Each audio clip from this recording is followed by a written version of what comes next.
अस्सलाम वालेकुम जी। Myself Mohammad Usman. आज जो है हम 9th class biology chapter number 9 को जो है स्टार्ट करेंगे कि नया चैप्टर, इस चैप्टर का नाम है ट्रांसपोर्ट। तो इसके अंदर हम जो है ट्रांसपोर्ट के बारे में पढ़ेंगे कि ज़िंदा चीज़ों की बॉडी के अंदर जो चीज़ें होती हैं वो एक जगह से दूसरी जगह जो है वो कैसे ट्रांसपोर्ट होती हैं। तो सबसे पहला जो हमारा टॉपिक है इस चैप्टर का वो है जो ट्रांसपोर्ट इन प्लांट्स के। प्लांट्स के अंदर जो है वो ट्रांसपोर्ट कैसे होती है, प्लांट के अंदर जो चीज़ें होती हैं वो कैसे जो है वो एक जगह से दूसरी जगह जो है वो मूव करती हैं। तो उसके बारे में जो है वो आज हम पढ़ेंगे। तो हम स्टार्ट करते हैं जी आज के लेक्चर को। तो आज का लेक्चर हमारे पास वो है ट्रांसपोर्ट। तो सबसे पहले हम पढ़ेंगे कि ट्रांसपोर्टेशन क्या होती है। व्हाट इज़ ट्रांसपोर्ट, ट्रांसपोर्टेशन से मुराद क्या है। तो ट्रांसपोर्टेशन होता है किसी भी चीज़ का एक जगह से दूसरी जगह मूव कर जाना। ठीक है, ऐसे हमारी भी जो है वो रोड्स के ऊपर ट्रांसपोर्ट होती है जो हमें एक जगह से दूसरी जगह जो है वो पहुंचा रही होती है। इस तरह हमारी बॉडी में बहुत सी चीज़ें जो है वो एक जगह से दूसरी जगह जो है मूव कर रही होती हैं। तो उस प्रोसेस का नाम क्या होता है जी, ट्रांसपोर्टेशन होता है।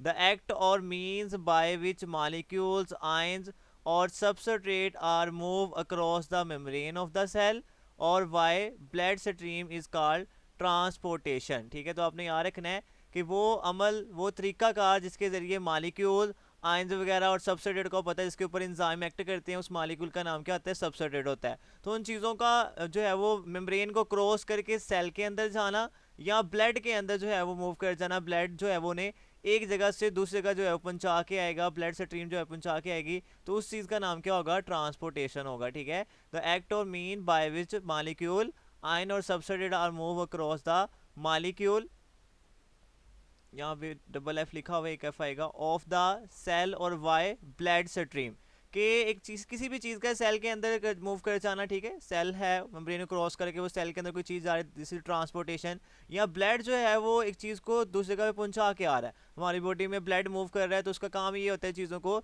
एक पार्ट से दूसरे पार्ट तक जो है वो पहुंचा के आना। ठीक है, तो ये क्या होती है, ट्रांसपोर्टेशन होती है। सिंपल सी बात है, किसी भी चीज़ का एक जगह से दूसरे जगह मूव कर जाना क्या कहलाएगा जी, ट्रांसपोर्टेशन कहलाएगा। टाइप्स ऑफ ट्रांसपोर्ट की बात करें, दो तरह की ट्रांसपोर्ट होती है, एक होती है एक्टिव ट्रांसपोर्ट, एक के नाम होता है पैसिव ट्रांसपोर्ट। ये चैप्टर 4 में हमने पढ़ा हुआ डिटेल के साथ कि एक्टिव ट्रांसपोर्ट क्या होती है और पैसिव ट्रांसपोर्ट क्या होती है। ठीक है, तो एक्टिव ट्रांसपोर्ट वो ट्रांसपोर्ट है इसमें चीज़ों को मूव करने के लिए एनर्जी चाहिए होती है in the form of ATP, और पैसिव ट्रांसपोर्ट जो है विदाउट एक्सपेंडिचर ऑफ एनर्जी होती है, मतलब उसमें कोई भी एनर्जी जो है वो यूज़ नहीं हो रही होती सेल की। नेक्स्ट हमारे पास क्वेश्चन है जी, वाई ट्रांसपोर्ट इज नीडेड। हमें ट्रांसपोर्ट की क्यों जरूरत है, या सेल को या बॉडी को ट्रांसपोर्ट की जो है वो क्यों जरूरत होती है। Why transport is needed in order to run various metabolic process. क्योंकि हमारी बॉडी के अंदर मेटाबॉलिज्म हो रहा होता है, बहुत से रिएक्शंस हो रहे होते हैं, तो उन रिएक्शंस को चलाने के लिए बहुत सी चीज़ों की रिक्वायरमेंट होती है, उन्हें चीज़ें रिक्वायर्ड होती हैं। तो उन तक चीज़ें पहुंचाने के लिए क्या की जाएगी, ट्रांसपोर्टेशन जो है वो की जाएगी। तो cell need some material from environment, तो सेल को कुछ चीज़ें बाहर के माहौल से चाहिए होती है कि उसने रिएक्शन जो है वो करना है। And also need to dispose some material into the environment, और जो रिएक्शन के नतीजे में कुछ वेस्ट वगैरह प्रोड्यूस हो रहे होते हैं तो उनको सेल से बाहर निकालना होता है, या जो प्रोडक्ट बन रहे हैं उसके अंदर उसको सेल से बाहर निकालना होता है। ठीक है, तो उसके लिए उसे जो है वो चीज़ों को मूव करना पड़ता है। तो चीज़ों को जो मूवमेंट है उसी का नाम क्या होता है जी, ट्रांसपोर्टेशन होता है। For this purpose material are transported and from cell, मतलब उसको जो है वो ट्रांसपोर्ट किया जाएगा टू या फ्रॉम सेल, मतलब सेल की जानिब भी चीज़ों को भेजा जा सकता है और सेल से दूर भी भेजा जा सकता है। ठीक है, मतलब सेल की जानिब ट्रांसपोर्ट किया जा रहा है या सेल से दूर जो है वो ट्रांसपोर्ट किया जा रहा है। तो मेन मकसद जो ट्रांसपोर्टेशन का है वो ये है कि हमने जो है वो सेल के अंदर क्या चलाना है, मेटाबॉलिक प्रोसेस चलाने हैं, रिएक्शन चलवाने। तो रिएक्शन को चलाने के लिए चीज़ों की रिक्वायरमेंट होती है, तो इसलिए उन चीज़ों को जो है वो सेल के अंदर ट्रांसपोर्ट किया जाता है। तो उसके नतीजे में बनने वाली चीज़ों को फिर सेल से बाहर क्या कर दिया जाता है, ट्रांसपोर्ट कर दिया जाता है। तो cells are the primary site for metabolic process. जितने भी मेटाबॉलिक प्रोसेस, जितने भी मेटाबॉलिक रिएक्शन है वो कहाँ पे हो रहे हैं, वो एक सेल के अंदर हो रहे हैं। तो सबसे जो पहली हमारे पास प्राइमरी साइट, साइट कहते हैं जगह को। ठीक है, तो ये प्राइमरी साइट होती है जहाँ पे मेटाबॉलिक प्रोसेस हो रहे होते हैं। That is why they are regarded as a unit of life. इसी वजह से हम सेल को क्या कहते हैं, यूनिट ऑफ लाइफ कह रहे होते हैं, क्योंकि सारे के सारे जिंदगी को चलाने वाले रिएक्शन जो है वो कहाँ पे हो रहे होते हैं, वो एक सेल के अंदर हो रहे होते हैं। तो कि ज़िंदगी को चलाने के लिए रिएक्शन की ज़रूरत होती है और वो रिएक्शन सेल के अंदर हो रहे हैं, इस वजह से हम उसे क्या कह रहे होते हैं, यूनिट ऑफ लाइफ कह रहे होते हैं। नेक्स्ट है जी, ट्रांसपोर्ट इन यूनिसेलुलर ऑर्गेनिज्म के जो एक सेल से बने होते हैं ऑर्गेनिज्म, उनके अंदर जो है वो ट्रांसपोर्टेशन कैसे होती है, ट्रांसपोर्ट कैसे होती है। Transport in unicellular organism, in unicellular and simple multicellular organism transport occur by diffusion. Okay वो एक सेल है, तो उनमें जो है इतना बड़ा कोई मैकेनिज्म नहीं होगा, कोई एक कॉम्प्रिहेंसिव जो है मैकेनिज्म उनके अंदर नहीं होगा, सिंपल उनके जो है वो अंदर डिफिजन का अमल होगा। मतलब ये उनका एक सेल है, ठीक है, फर्ज कर लें, ठीक है, तो बाहर उनका इन्वायरमेंट है, तो यहाँ से चीज़ें जो है वो सेल के अंदर मूव करेंगी और सेल से जो है वो चीज़ें क्या कर जाएंगी, बाहर मूव कर जाएंगी। तो this is transportation in unicellular organism. और इस प्रोसेस का नाम क्या होता है, डिफिजन के high concentration to lower concentration की जाने मूव करना क्या कहलाता है, ट्रांसपोर्टेशन या डिफिजन जो है वो कहलाएगा। Because every corner of their body is in close and direct contact with environment. Okay वो एक सेल से मिलकर बनी हुई बॉडी, ठीक है, तो बॉडी का डायरेक्ट जो है वो कनेक्ट होता है किसके साथ, कनेक्शन होता है अपने इन्वायरमेंट के साथ। मतलब उसका हर कॉर्नर जो है वो इन्वायरमेंट के साथ जो है वो क्या कर रहा है, कनेक्शन रख रहा है, ठीक है, तो वो कहीं से भी क्या कर सकती है, ट्रांसपोर्टेशन का अमल कर सकती है, डिफिजन का अमल जो है वो कहीं से भी हो सकता है। सिंपल आपने याद रखना है कि यूनिसेलुलर ऑर्गेनिज्म के अंदर जो ट्रांसपोर्टेशन का अमल है वो सिंपल डिफिजन के जरिए जो है वो हो रहा होता है, क्योंकि वो एक सेल से मिलकर बना हुआ है और सेल का इन्वायरमेंट के साथ डायरेक्ट कनेक्ट होता है, डायरेक्ट कनेक्शन होता है, इसकी वजह से वो सिंपल डिफिजन का अमल जो है वो कर लेते हैं। इसके बाद अगर हम बात करें तो ट्रांसपोर्ट है इन मल्टी सेलुलर ऑर्गेनिज्म के। एक मल्टी सेलुलर ऑर्गेनिज्म के अंदर जो है वो ट्रांसपोर्ट कैसे हो रही होती है, तो मल्टी सेलुलर ऑर्गेनिज्म में हम एग्जांपल लेते हैं इंसान की। तो इंसान में खरबों की तादाद में सेल हैं, तो हर सेल का बाहर वाले माहौल के साथ डायरेक्ट कनेक्शन नहीं है, तो हर सेल तक कोई ना कोई चीज़ पहुंचाने के लिए कोई खास सिस्टम की ज़रूरत होगी, एक वसी जो है वो सिस्टम की हमें ज़रूरत होगी। तो वो सिस्टम जो है होता है वो सर्कुलेटरी सिस्टम होता है, जो कि हम नेक्स्ट क्लासेस के अंदर इंशाल्लाह पढ़ेंगे।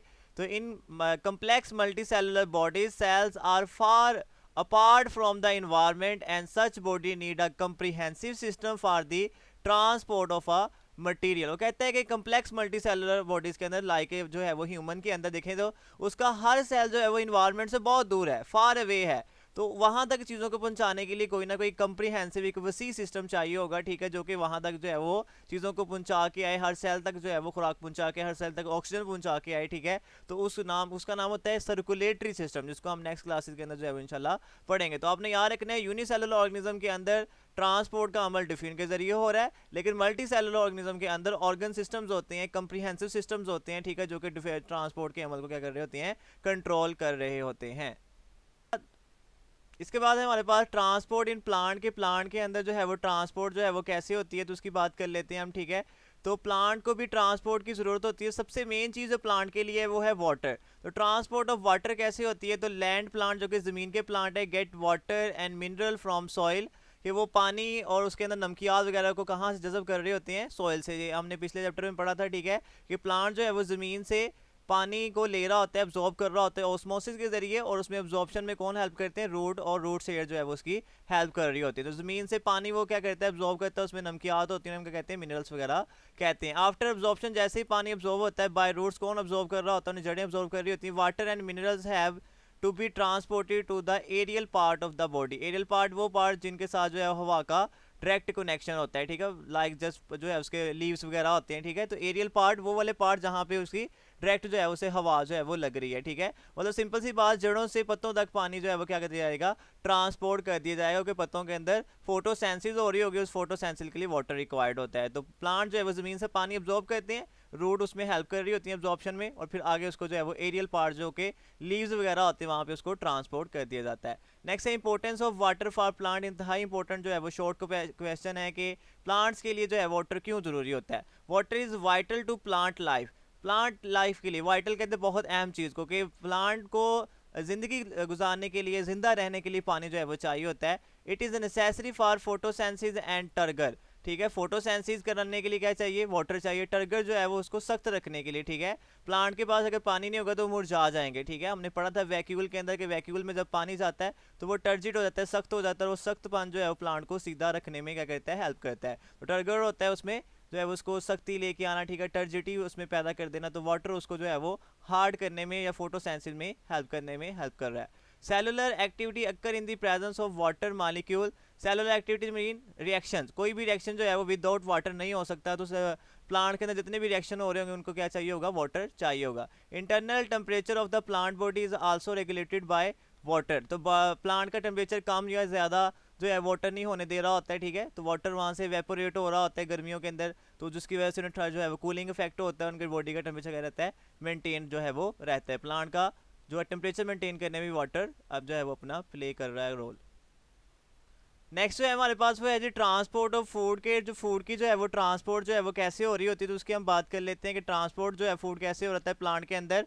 तो food is manufacture in leaves के अंदर जो है वो फूड बन रहा होता है बाय फोटोसेंसिस की प्रोसेस के जरिए बन रहा होता है। उस प्रोसेस का नाम होता है फोटोसेंसिस। ये पिछले चैप्टर 7 में हम सारा कुछ पढ़ के आ चुके हैं फोटोसेंसिस में जो है फूड कैसे बनता है। तो फूड जो है वो लीव्स के अंदर बन रहा होता है और फोटोसेंसिस के प्रोसेस के जरिए बन रहा होता है। This food is transported to other part of the body for utilization and storage. तो पत्तों से जो है वो खुराक को दूसरे हिस्सों तक भेजा जाता है ताकि वहाँ पे वो इस्तेमाल हो सके, वहाँ पे वो एनर्जी हासिल जो है वो करने में हेल्प कर सके, ठीक है। और स्टोर भी किया जा सकता है फ्रूट्स के अंदर, वेजिटेबल्स के अंदर, जड़ों के अंदर उसे जो है वो खुराक को स्टोर कर लिया जाता है। तो पत्तों के अंदर खुराक बनती है, फिर उसको आगे जो है वो ट्रांसपोर्ट कर दिया जाता है, या उसको जो है वो स्टोरेज के लिए आगे जो है वो ट्रांसपोर्ट कर दिया जाता है। नेक्स्ट जो है वो लास्ट में हमारे पास है जी वस्कुलर टिश्यू के। वस्कुलर टिश्यू क्या होते हैं? वो टिश्यू जो कि ट्रांसपोर्ट के अंदर हेल्प कर रहे हैं प्लांट के अंदर, तो उसकी उसे हम कहते हैं वस्कुलर टिश्यू कहते हैं। All land plant except mosses and liverworts, ठीक है। तो मॉसिस और लिवरवुड्स जो है ये ग्रासेस वगैरह होती हैं और ये बहुत छोटी छोटी होती है, तो इनमें ट्रांसपोर्टेशन का इतना ज़्यादा खास अमल नहीं होता है, ठीक है। बाकी सारे प्लांट्स के अंदर जो है वो क्या होता है, डेवलप कम्प्लेक्स वस्कुलर टिश्यू होते हैं, टिश्यू होते हैं, ठीक है, जो कि क्या कर रहे होते हैं, ट्रांसपोर्ट में हेल्प कर रहे होते हैं। एक का नाम जाइलम होता है, एक का नाम क्या होता है, फ्लोएम होता है, ठीक है। तो xylem tissue is responsible for the transport of water and dissolve substances from root to aerial part. कि जो जाइलम टिश्यू है वो पाइप्स होते हैं, ठीक है, पाइप्स नुमा जो है वो स्ट्रक्चर होता है प्लांट्स के अंदर, ठीक है, उसे हम जाइलम कहते हैं। और उसके अंदर जो है वो टिश्यू होते हैं, उनका नाम क्या होता है, जाइलम टिश्यू होता है। तो ये जो पाइप्स होते हैं ये जड़ों से क्या करते हैं, पानी लेके जा रहे होते हैं कहाँ पे, लीव्स के पास, जैसे हम क्या कहते हैं एरियल पार्ट, क्योंकि उनके साथ जो है वो डायरेक्ट हवा का कनेक्ट हो रहा था। तो जड़ों से पानी जो है कहाँ तक लेके जा रहे होते हैं, लीव्स तक लेके जा रहे होते हैं, ठीक है। तो उनका नाम क्या होता है हमारे पास, जाइलम टिश्यू होता है। तो जाइलम टिश्यू का काम है पानी को जड़ों से पत्तों तक लेके जाना, ठीक है। Responsible for the transport of water and dissolve substance, क्योंकि पानी के अंदर और भी बहुत सी चीज़ें क्या होंगी, हल होंगी। फ्रॉम रूट, जड़ों से, एरियल पार्ट मीन पत्ते जो होते हैं जिनके साथ हवा का डायरेक्ट कनेक्शन होता है। फ्लोएम टिश्यू क्या होते हैं, is responsible for the conduction of dissolve organic matter, इसे हम फूड कह रहे होते हैं, between different parts of the plant body. तो प्लांट की बॉडी के अंदर डिफरेंट पार्ट्स के अंदर जो है फूड की ट्रांसपोर्ट हो रही होती है, और फूड की ट्रांसपोर्ट किसके जरिए हो रही होती है, फ्लोएम के जरिए हो रही होती है, ठीक है। आपने याद रखना है कि फ्लोएम जो है वो प्लांट के अंदर फूड को ट्रांसपोर्ट कर रहा है लीव से डिफरेंट पार्ट्स तक, ठीक है, जो है वो प्लांट्स के डिफरेंट पार्ट तक वो उसको क्या कर रहा है, ट्रांसपोर्ट कर रहा है। और जड़ों से पत्तों तक पानी को ट्रांसपोर्ट कौन कर रहा है, जाइलम कर रहा है। और ये पाइप्स होते हैं, ठीक है, मतलब ये जस्ट लाइक पाइप्स हैं, ठीक है। इसको हम नेक्स्ट जो है वो लेक्चर्स के अंदर इंशाल्लाह पढ़ेंगे डिटेल के अंदर। तो उम्मीद है जी आज के लेक्चर आपको समझ आ गया होगा। फिर भी कोई मसला मसाइल अगर आपको आ रहा है तो आप मैसेज करके जो है वो आंसर पूछ सकते हैं, ठीक है। हर पॉइंट के बारे में पूछे, अपना हर एक पॉइंट जो है वो क्लियर करें, ठीक है। आपका टाइम बहुत कीमती है, तो कोई अगर पॉइंट आपको लेक्चर में समझ नहीं आ रहा तो आप उसके बारे में जो है वो मैसेज करके जो है वो आंसर पूछ सकते हैं।